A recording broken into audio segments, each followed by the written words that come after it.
How I got my book of short stories, Pavitra in Paris, here today. It is indeed an inspirational story, I should say, because a large part of the success of this book comes from social media. So as we're all aware, this is probably a new phenomenon, and interestingly enough, writers who are very talented, but who don't want to go through mainstream publishers for one, or who just don't want to go through the wait, or just decide to take the public as their judge, something which I chose to do, have a very good platform in social media. Just today, before I got here, my social media, the Facebook fan page that I have, touched 57,000 fan following, which is huge. Thank you. Thank you, guys. So this is my debut book of short stories, Pavitra in Paris, 11 short stories, and it has been a very good journey for me. For one, because as we all are tied down in our day-to-day lives, we have to pay our bills, and we sometimes lose sight of our passions. It's easy to do that.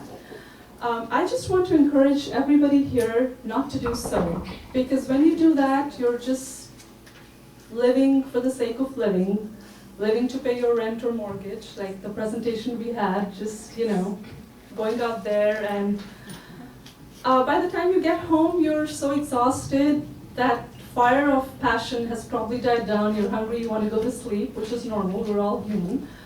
But don't let that happen. Live for your passion, as I did. But sometimes there are incidents that trigger that urge, that passion, to take concrete form. In my case, the triggers came from a huge depression I went through for some personal family reasons. And also because I had a near-death experience. So I almost lost my life during my first pregnancy, and that's what got me thinking. I'm like, life is such a water bubble, it could burst anytime, And I'm just going to die with this passion in my heart. And maybe I wouldn't get another life. I do believe in reincarnation, but who knows?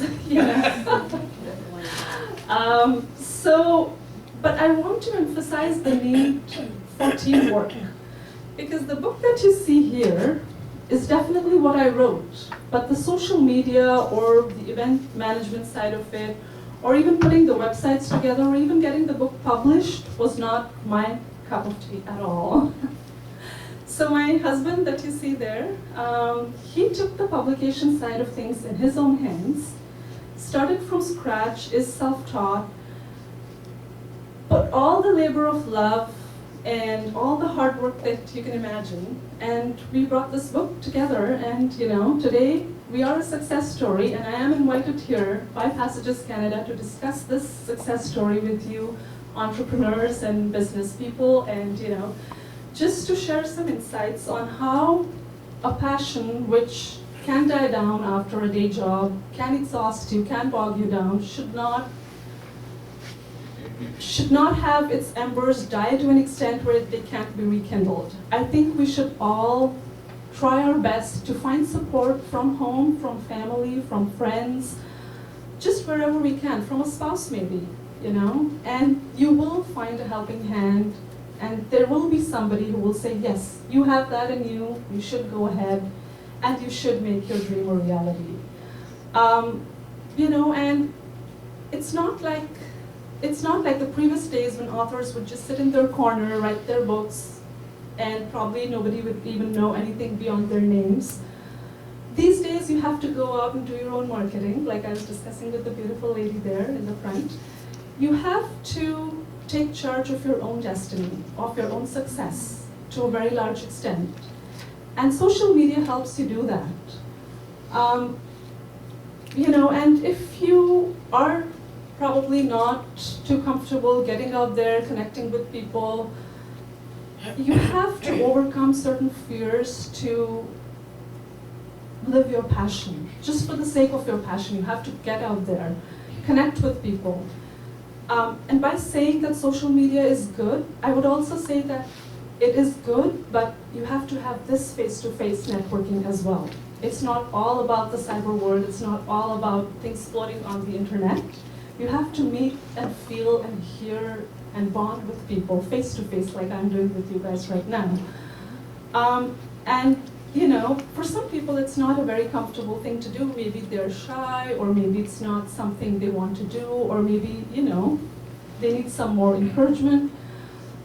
Which is why I was invited to share my story, because I would encourage you all to do that, to take that step, and which is why you're here. You're not sitting at home, curled up in front of your television in your pajamas, having popcorn from that bowl. No, you're here, having some nice fondue and, you know, good fruits. And that's the right step, you know, and just, I know that we're running out of time, so I would like to give you some motivational, like just share a motivational incident with you from Mahatma Gandhi's autobiography, which I have read 3 times, I have to tell you, and I'm very inspired by him. He spent a whole lot of money and resources and time studying law to become a barrister.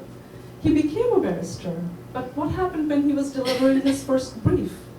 He took the modest fee of 30 rupees from his client, willing to argue his case in court. But lo and behold, he stands in the court, the witness is in front of him, and he collapses in his chair. That's Mahatma Gandhi. That's the job he wanted to do. He didn't succeed because he was not a public speaker, so to say. Well, who doesn't know Mahatma Gandhi today? Isn't that a motivational story? Isn't that something which can tell you, well, he ended up refunding those 30 rupees to his client and said, I'm sorry, I cannot argue your case. Please find somebody else to do so.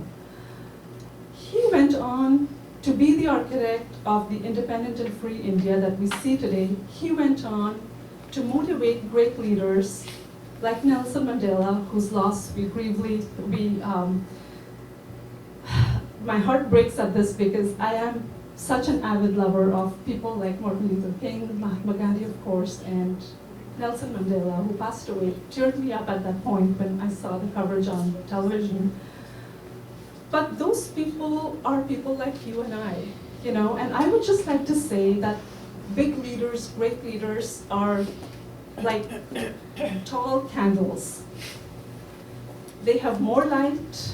Even when they melt, the molten wax can be made into another new candle. They have such big legacies to leave behind them. But they're simple people. They have 2 hands, 2 ears, you know, just the same stuff like we do. Maybe a little more or less hair, but almost about the same things. Not Mahatma Gandhi. Well, he was bald. He was bald, yes. He did have, in his younger age, he did have. He did. So, to tell you that, take those as your inspirational stories and keep going at it, you know. Find support at home, find teamwork. I would like to leave you with some information about my website, which is www.vinitakinra.com, or you can also visit my author page, www.vinitakinra/author. You will see why so many people chose to follow me. It's because I give a lot of inspirational quotes. I have gone through some experiences of my own, but I like to motivate people. And one of the quotes that I write is that the more challenges life deals us, the more scars experiences give us, the higher we go and the better we get. And with that, I would like to say, keep going. Thank you all and have a great evening.